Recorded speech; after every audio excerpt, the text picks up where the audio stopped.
Welcome back. You are listening to the home of forbidden romances. Prepare yourself, because tonight's story will leave you breathless. Sit down, Mr. Thorne, before I have you expelled for incompetence. And do not make the mistake of thinking your signature on our marriage license grants you leniency in my lecture hall. The words cracked through the silence of the university auditorium like a whip, freezing the air in the lungs of 200 students.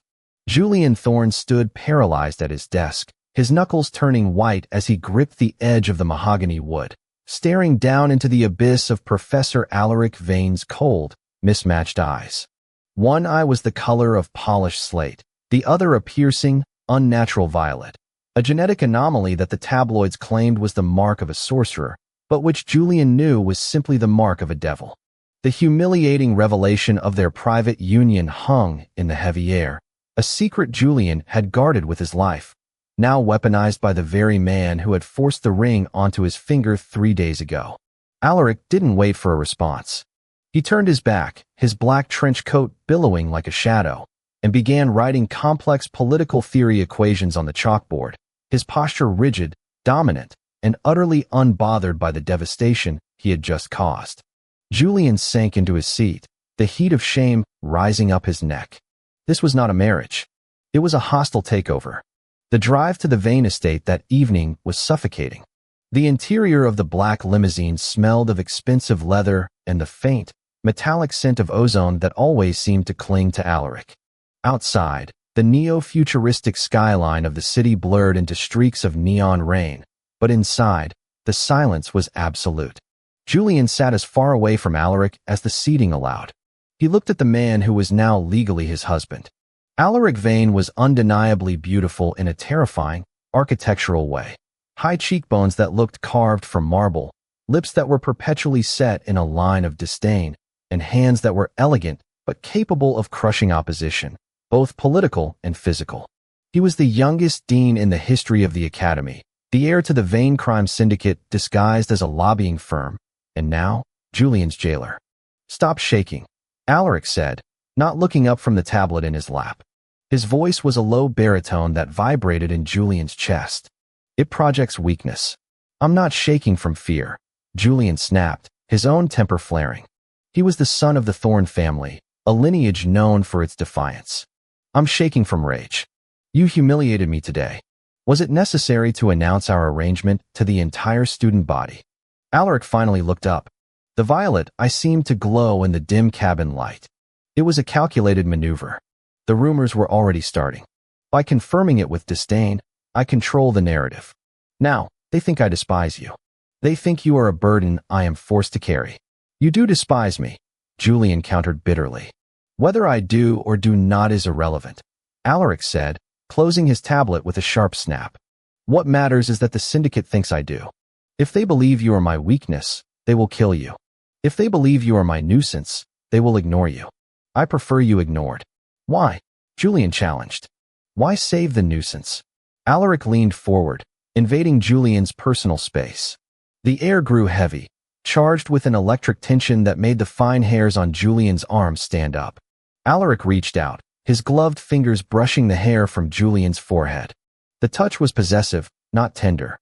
"Because, little bird," Alaric whispered, his breath ghosting over Julian's lips, "you are an investment. And the Vanes never lose an investment." Life in the Vane mansion was a gilded cage. The house was a sprawling masterpiece of Gothic architecture and modern minimalism, filled with shadows and servants who moved like ghosts. Julian was given the east wing, while Alaric occupied the west. They met only at dinner and in the lecture hall, where Alaric continued his reign of terror, grading Julian harsher than any other student. It was a month into the marriage when the rude professor mask began to slip, revealing something far more dangerous beneath. Julian had been studying late in the Grand Library, researching the Vane family history, looking for a loophole in the marriage contract.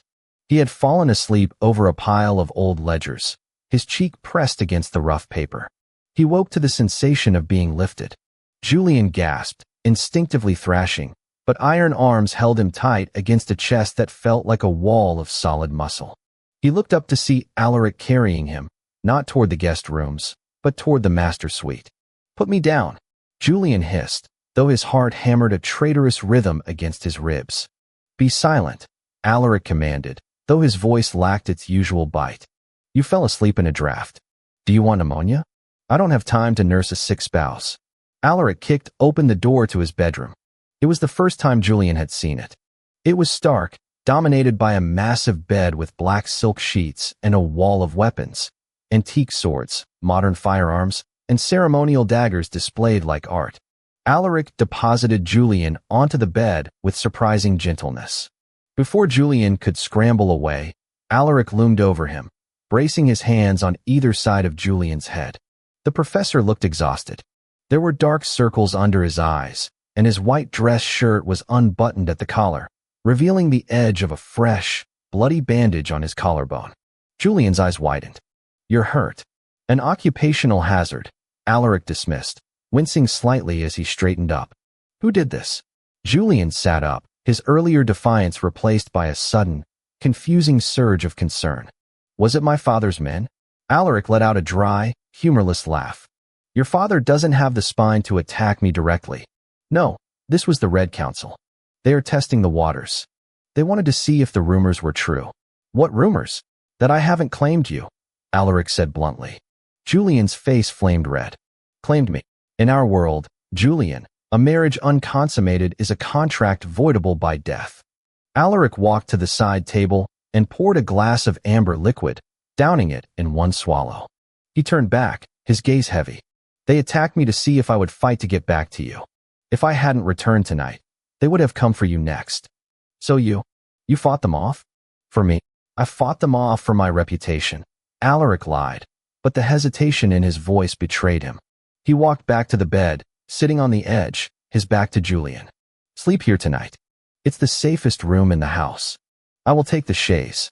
Julian looked at the man's broad back, seeing the tension in his shoulders.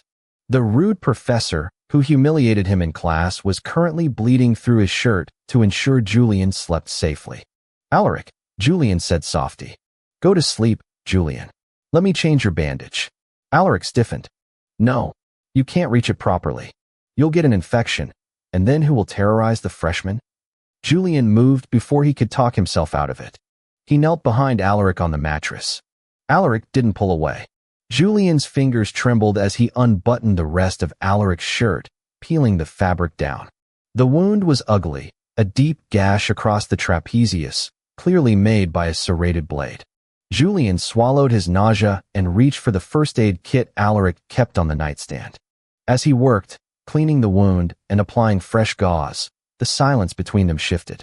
It wasn't hostile anymore. It was intimate. Why do you push everyone away? Julian asked quietly, his fingers lingering on Alaric's skin, which was burning hot. Because attachment is leverage, Alaric murmured, his head bowing slightly, leaning into Julian's touch.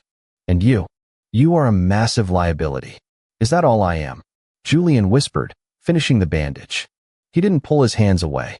He rested them on Alaric's shoulders. Alaric turned his head, looking over his shoulder. Their faces were inches apart. The violet, I searched Julian's soul. You are the only thing in this world that is not gray, Alaric confessed, a moment of vulnerability that shocked them both. Then, the mask slammed back down. Alaric stood up abruptly, buttoning his shirt with shaky hands. Sleep. That is an order. The climax came 3 weeks later, during the university's winter gala. It was a night of opulence and deceit. The ballroom was filled with the city's elite, professors, politicians, and crime lords mingling under crystal chandeliers. Julian wore a suit of midnight blue velvet, tailored to accentuate his slender frame. He felt like a prize pony on display. Alaric was at his side, looking devastating in a black tuxedo, his hand resting firmly on the small of Julian's back. The touch was scorching. Stay close, Alaric murmured near his ear. Something feels wrong. You're paranoid, Julian whispered back, though he stayed glued to Alaric's side. I'm alive, Alaric corrected. The attack happened during the dean's speech. The lights cut out, plunging the ballroom into chaos. Screams erupted as the distinct pop of suppressed gunfire echoed off the vaulted ceiling. Get down, Alaric roared, shoving Julian beneath a heavy banquet table. Alaric, Julian screamed as the professor drew a sleek, silver handgun from inside his tuxedo jacket. A violation of every university rule, yet Julian had never been so grateful for a weapon. Men in tactical gear descended from the skylights. They weren't there for the guests. They were there for Julian. Target acquired. A mechanical voice boomed through the darkness. A laser sight swept across the floor, landing on Julian's chest. Alaric didn't hesitate. He vaulted over the table, placing himself directly in the line of fire. 2 shots rang out. Alaric jerked violently, but he didn't fall. He raised his own weapon and fired with terrifying precision. *1, 2, 3. *3 attackers dropped from their ropes, dead before they hit the floor. The room was chaos, security forces finally swarming in, but Julian only saw one thing. Alaric turned to him, a feral grin on his face, blood blooming rapidly across the white front of his tuxedo shirt. Lesson number 1, Mr. Thorne. Alaric rasped, his legs buckling. Always control the high ground. Alaric. Julian scrambled from under the table, catching his husband before he hit the ground. The powerful, invincible professor was heavy, dead weight in his arms. Don't. Alaric coughed, blood staining his lips. Don't let them take you. Shut up. You're not dying. Tears streamed down Julian's face, hot and blinding. He pressed his hands against the wound in Alaric's stomach. Help. Someone help. Alaric's hand, sticky with blood, reached up to cup Julian's cheek. I passed you, he whispered deliriously. On the midterm. I gave you an A. I just didn't want you to know. Then, the professor's eyes rolled back. The hospital waiting room was a sterile purgatory. Julian paced for 6 hours, his velvet suit ruined, dried blood stiffening the fabric. He refused to leave. He refused to wash. When the surgeon finally emerged, looking grave, Julian felt his world tilt. He is stable, the doctor said. But he lost a lot of blood. He's asking for you. We tried to sedate him, but he threatened to fire the entire hospital board if we didn't let him see you. Julian let out a sob that was half laugh and ran toward the recovery room. Alaric looked pale against the white sheets, hooked up to monitors and IVs. But his eyes were open, and when Julian entered, that familiar, sharp gaze locked onto him. You look terrible, Alaric croaked. You look worse, Julian countered, rushing to the bedside. He grabbed Alaric's hand, pressing it to his forehead. You stupid, arrogant, rude man. You took a bullet for me. I told you, Alaric whispered, squeezing Julian's hand weakly. The veins protect their investments. Stop calling me an investment, Julian cried, lifting his head. Admit it, Alaric. You love me. Alaric was silent for a long moment. The hum of the heart monitor filled the room. Finally, the professor sighed, a sound of surrender. I tried to make you hate me, Alaric admitted, his voice rough. I was cruel. I was distant. I failed you in class when you deserved perfect marks. I did it because I knew that if I let myself love you, I would become reckless. I would burn the world down to keep a scratch off your skin. He looked at the ceiling. And tonight proved I was right. I am reckless. You saved me, Julian said fiercely. I almost left you a widow. Alaric looked back at him, the violet eyes softening into something resembling adoration. I have spent my life studying history, strategy, and war. I thought I could strategize my way out of feeling this. But you are the one variable I cannot solve. Julian leaned down, brushing his lips against Alaric's forehead. Then stop solving me. Just be with me.